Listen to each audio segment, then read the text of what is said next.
big vote tonight in the U.S. Senate, 67 to 27 on the border security amendment. What does that mean, big picture?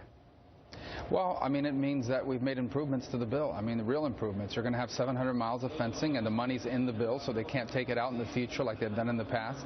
It means we're going to have 20,000 new border agents, doubling the size of the U.S. Border Patrol. It means you're going to have mandated technology, so we were actually saying at a minimum, this is what the Secretary of Homeland Security must do. I know some are going around saying she can ignore that, but she can't.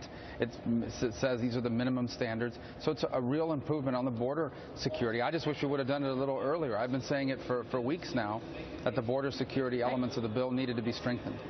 All right. Is the border security going to be set in place before anything else happens, like anyone given any legal status who might be here illegally, or is it done simultaneously?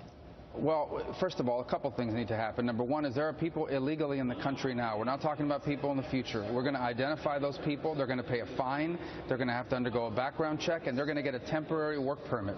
And while they're in that temporary are we doing that? Well, I mean, before the security for the border, many Americans want security first at the border, and then we start that process.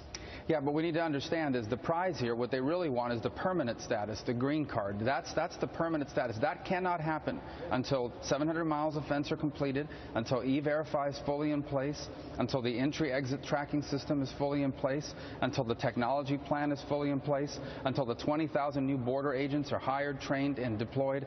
All 5 and 10 years have to go by before anyone who has violated our immigration laws and before they can apply for the green card. What we're going to do in the interim is we're going to say if you're here illegally now, we want to know who you are. We're going to force you to undergo a background check and pay a fine and start paying taxes, and all you're going to get is a temporary work permit. You're not going to be able to get Obamacare or food stamps or welfare or any of these other programs, but we need to know who those people are. All right. My guess is if I just made a transcript of everything you just said, outlining the bill in the last minute and a half, that it'd probably be at most 15 pages of transcript. So tell me why this bill has to be 1,200 pages, because a lot of Americans, I'm one of them, are suspicious that all those other pages means loopholes, pork for some people, special projects, senators shoving something in for something he wants. Why can't we do a bill in your 15 pages? What's wrong with what you just said? Well, a couple things. The amendment is only about 100 some odd pages. The amendment, which is what was voted on today. Yeah, 100 pages the amendment. In essence, there's an existing bill. The reason why the existing bill is lengthy is because it doesn't just deal with border security and illegal immigrants. It reforms our legal immigration system away from a family-based system, away from chain migration, and towards a merit-based system. So we completely reworked future legal immigration so that it's more skills-based. We kept hearing that from people. That's the existing bill. The amendment basically took the existing bill and added about 100-something pages, primarily of these border security requirements, because people told us they didn't want to leave it to Janet Napolitano to design the plan, so we designed it for her.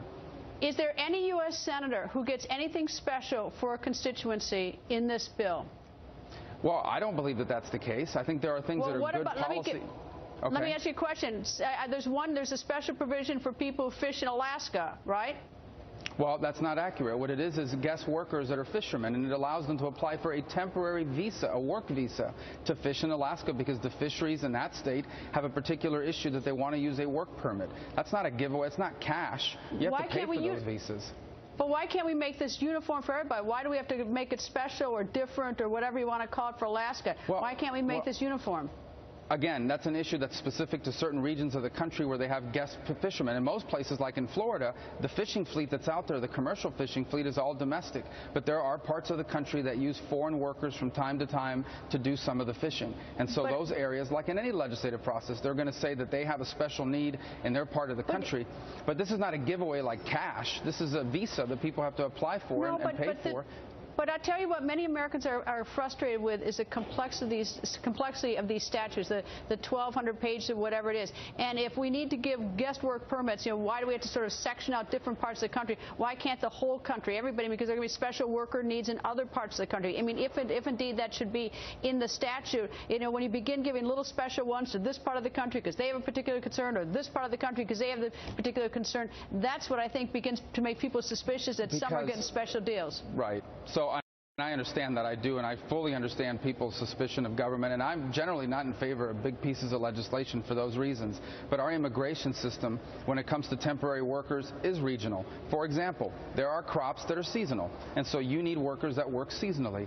There are other crops, like the nursery industry in Florida, that's year-round, and so that's a different kind of worker that needs a different kind of permit. So depending on what kind of agriculture you have in your state, you're interested in a different type of legal process for people to come here and work.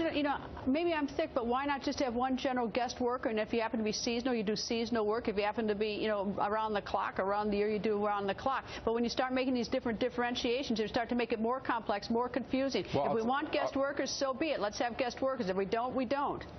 Well, I'll tell you again why. For example, an agricultural guest worker is very different than someone that's in construction, for example. Construction work is work that Americans will do. And so you probably don't need as many guest workers for construction. And some people would dispute that. But for example, you probably have more domestic labor available for construction than you do, for example, picking tomatoes in a field down in South Florida.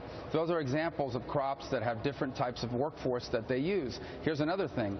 If you want to bring in a guest worker from abroad, you have to pay to bring that person here. You want to make sure that if you pay to bring them here, a week later they aren't off working for someone else's farm because you paid to bring them here. So that's one kind of guest worker. Other people do want to bring a worker that can work for anybody. They're a free agent, but then you don't have to pay to bring them here. All right, let me ask you one last question. What about gay couples? That was not in the Gang of Eight, nor in the bill that came out of the Senate Judiciary Committee. No, a lot of gay Americans are wondering what to do. We know what's going to happen with gay couples. What is the status of that? And I realize everyone's sort of standing by to see what the Supreme Court does this week on DOMA, but what's the plan now? Well, first of all, I mean, any individual can apply for legal status in the future. I mean, legally come here. I'm talking about as a guest worker or a green card applicant through the legal process. Any individual can do that. The bill does not deal with same-sex couples. I respect everyone's views on this issue, but I'm telling you that if that's in the bill, it will kill this bill. This bill has significant challenges as it is. There's still a lot of opposition. There's still a lot of, quite frankly, suspicion about what it's going to do and how it's going to work. But sadly, a lot of misinformation about provisions of the bill. If that's added into that bill, that provision that you've just outlined about same-sex couples, it will doom the bill to fail. Is there no way to sort of, for people to exert leadership and we're giving up on sort of the issues that everyone thinks are difficult, but which happen to mean a lot to many Americans? Is there any way to sort of if we're going to do comprehensive, let's do it and let's face these tough issues?